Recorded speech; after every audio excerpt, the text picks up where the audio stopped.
West Indies को भारत अगर हरा दिया तो सेमीफाइनल की सीट भारत पक्की कर लेगी और विश्व विजेता बनने का जो सपना है भारत का वो पूरा होता दिखाई देगा, क्योंकि वेस्टइंडीज की टीम ऐसी है, बॉलरों की असली परीक्षा लेगी, असली टेस्ट बॉलरों का वेस्टइंडीज टीम लेने वाली है। देखिए, वेस्टइंडीज टीम को हराना है तो बॉलरों को कमर कसना पड़ेगा। अब तक जो किए, जैसे भी भारत जीती हारी जो भी हुआ, लेकिन वेस्टइंडीज टीम मौके आपको उस तरह का नहीं देगी जिस तरह से मौके जिम्बाब्वे ने दिया है, जिस तरह से नामीबिया, यूएसए, नीदरलैंड, पाकिस्तान ने मौके दिए हैं, उस तरह से वेस्टइंडीज नहीं देगी।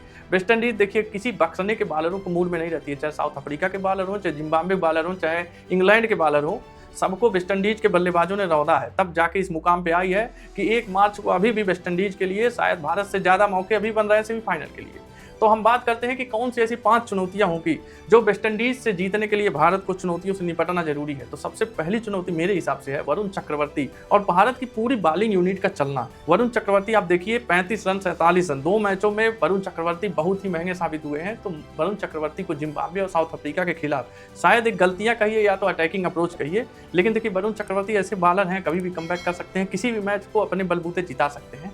तो वरुण चक्रवर्ती को सिर्फ विकेट नहीं लेना है, इकोनॉमिकल रहना है, क्योंकि लगाम लगाना है वेस्टइंडीज पे, तो वरुण चक्रवर्ती सबसे की प्लेयर होने वाले हैं। दूसरी अगर हम बात करें कि उनका जो अटैकिंग अप्रोच और हार न मानने की जो उनकी कला है, वेस्टइंडीज की हार न मानने की जो उनकी आदत है, साउथ अफ्रीका के खिलाफ देखा होगा आपने 83 पर वेस्टइंडीज 7 विकेट गिरा दी थी, उसके बाद 176 रन बनाती है वेस्टइंडीज। साउथ अफ्रीका उसको बुरी तरह से हराने वाली थी, क्योंकि हमको लग रहा था 100 रन पे सिमट जाएगी वेस्टइंडीज की टीम, लेकिन जेसन होल्डर और रोमारियो शेफर्ड ने बता दिया कि भाई साहब हमारी टीम ऐसी है, लास्ट तक बल्लेबाजी है, और लास्ट तक वैसे ही बल्लेबाजी है जैसे हमारे ओपनर बल्लेबाजी करते हैं, शायद उससे बढ़कर हम लोग हैं। जेसन होल्डर और रोमारियो शेफर्ड का कोई उनके पास तोड़ा नहीं था साउथ अफ्रीका के पास, उन्होंने अपने मन की क्रिकेट खेली, 20 ओवर तक उन्होंने क्रिकेट खेली। तो भारत को इससे सावधान रहना है। तीसरी चुनौती भारत की खुद की चुनौती है कि भारत जो है लोअर ऑर्डर को नहीं समेट पा रहा है। किसी भी देश का आप देख लीजिए मैच उठा के भारत के साथ जब भी हुआ, देखिए अभी हालिया जिम्बाब्वे के खिलाफ आप देख लीजिए, लोअर ऑर्डर भारत नहीं समेट पा रहा है। भारत कमांडिंग पोजीशन में रहता है, भारत शायद कैजुअल हो जाता है, उसको लगता है कि अब तो हम जीत गए हैं।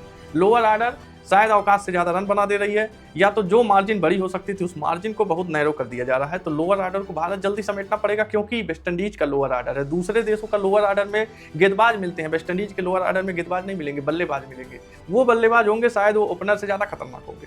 तो तीसरी चुनौती भारत की ये रहेगी।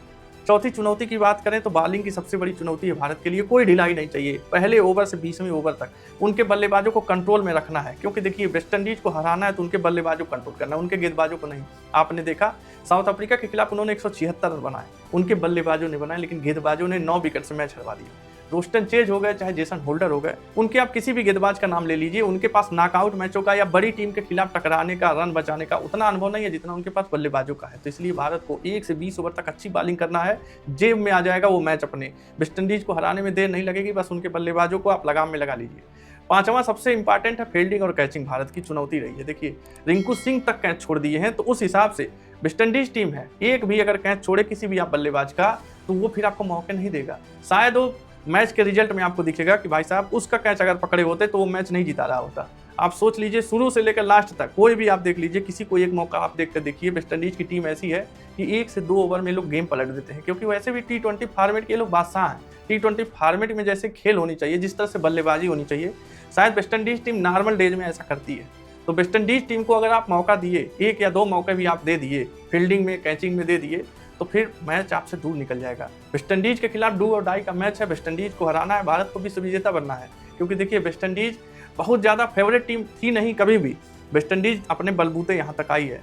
तो भारत के लिए खोने के लिए बहुत कुछ है, वेस्टइंडीज के लिए उतना नहीं है जितना भारत का स्वाभिमान और सम्मान की जो लड़ाई होगी भारत के लिए। जिम्बाब्वे को हरा के तो भारत बढ़ चला है, वेस्टइंडीज को रोकना है और सेमीफाइनल में भिड़ना है, किसी से भी भिड़ना हो, इंग्लैंड से भिड़ना हो, न्यूजीलैंड से भिड़ना हो, मैटर नहीं करता है। मैटर करता है भारत का एग्रेशन और इंटेंट वेस्टइंडीज के खिलाफ बना रहे, बॉलिंग भारत की खतरनाक हो जाए, उसके बाद भारत को विश्व विजेता बनने से कोई नहीं रोक पाएगा। आप बताइएगा वेस्टइंडीज की ऐसी कौन सी चुनौती होगी जिससे भारत को निपटना बहुत जरूरी है, कमेंट में बताइएगा। और आपको वीडियो पसंद आए तो चैनल को सब्सक्राइब जरूर करें। जय हिंद।